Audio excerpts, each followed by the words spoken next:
میں نے کئی سارے ائمہ حضرات کو متولیان کے ہاتھوں ذلیل ہوتے دیکھا ہے، مسجد کے جو صدر حضرات ہیں ان کے ہاتھوں ذلیل ہوتے دیکھا ہے، جو مقتدی ان کے پیچھے نماز پڑھتے ہیں ان مقتدیوں کو میں نے امام کو ذلیل کرتے ہوئے دیکھا ہے۔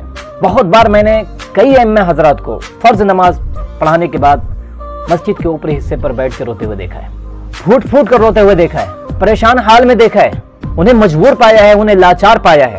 یہ آج ائمہ حضرات کی زندگی ہو گئی ہے، لیکن مجھے ترس نہیں آتا ہے اس بات میں، مجھے ذرہ برابر بھی مجھے اس بات پر ترس نہیں ہے، مجھے ہمدردی نہیں ہے۔ کیوں؟ میں ایک دم اوپنلی آپ سے بات کر رہا ہوں۔ کیوں؟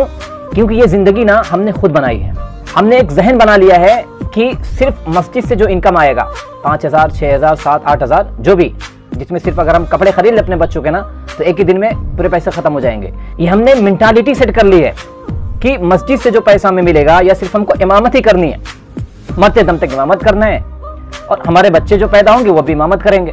بھئی 100 صاف انکم ہم نے کبھی سیکنڈ اپنا بنایا ہی نہیں ہے، میں علماء حضرات سے بات کر رہا ہوں، 100 صاف انکم کبھی ہم نے دوستنا بنایا ہی نہیں ہے، صرف ہم مسجد کے سہارے بیٹھ جاتے ہیں۔ عوام کو آپ دیکھیں گے، حالانکہ وہ دینی رہنما نہیں ہے، دینی رہنما تو ہم ہیں، ہمیں تو اور افضل ہونا چاہیے نا، الید العلیٰ خیر من الید السفلیٰ، ہمیں تو اور اوپر ہونا چاہیے ہر اعتبار سے، ہماری ٹوپی سوٹی کرتا پاجامہ کوٹ شورٹ بوٹ شوٹ ساری چیزیں اچھی ہونی چاہیے نا۔ بھئی رہنما ہے تو بہتر ہونا چاہیے، ہمیں ایک قیادت کا جو جھلک ہے وہ ہمارے اندر نظر آنی چاہیے، لیکن ہم فقیر غریب درویش لاچار مجبور پریشان حال کے سامنے سے جب گزرتے ہیں تو لوگ مذاق اڑاتے ہیں۔ یہ آج ہماری زندگی ہو گئی ہے۔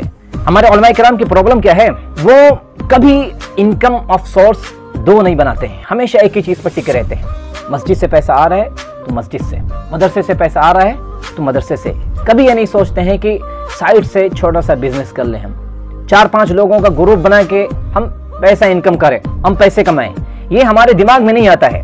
خاص کر کے جو مسجد کے ائمہ حضرات ہوتے ہیں نا، حافظ ہونے کے بعد جنت کی چابی مل گئی، مسجد میں جا کے بیٹھ جاتے ہیں۔ اب ہوتا کیا ہے، مسجد میں جا کے بیٹھ تو گئے ہیں، اب متولی کو معلوم ہے اس کے پاس ڈگری تو ہے نہیں ہے، کوئی اور علم ہے نہیں ہے، کہیں سے پڑھائی کی نہیں ہے، صرف قرآن کا حافظ ہے، اب وہ لتھیڑنا شروع کر دیتا ہے۔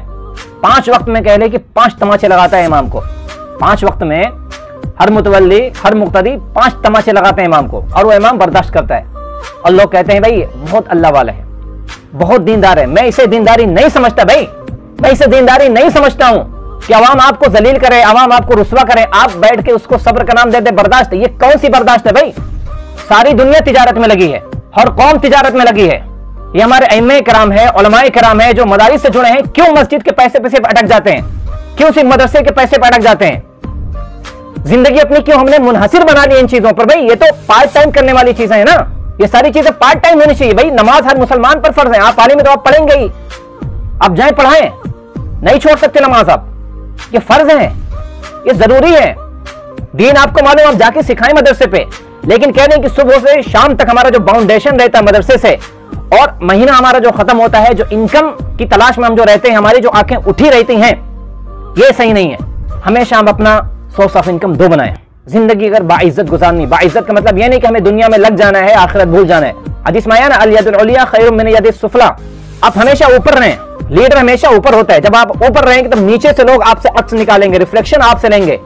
آپ سے کیا ریفلیکشن لے رہے ہیں ابھی؟ وہ کچھ دن کے بعد ابھی میں نے ایک امام صاحب کو ذلیل ہوتے دیکھا ہے، میں روتے ہوئے دیکھا ہوں انہیں، میں نے انہیں سمجھایا ہے کہ زندگی آپ نے خود بنا لی ہے۔ جہاں جہاں بھی امام حضرات ہیں ان تک میری ویڈیو پہنچائیے، اور انہیں بتائیں کہ اگر ان کی حالت مجبور ہے، اگر وہ مجبور ہیں، معذور ہیں، لاچار ہیں، تو یہ اس کے ذمہ دار وہ خود ہیں۔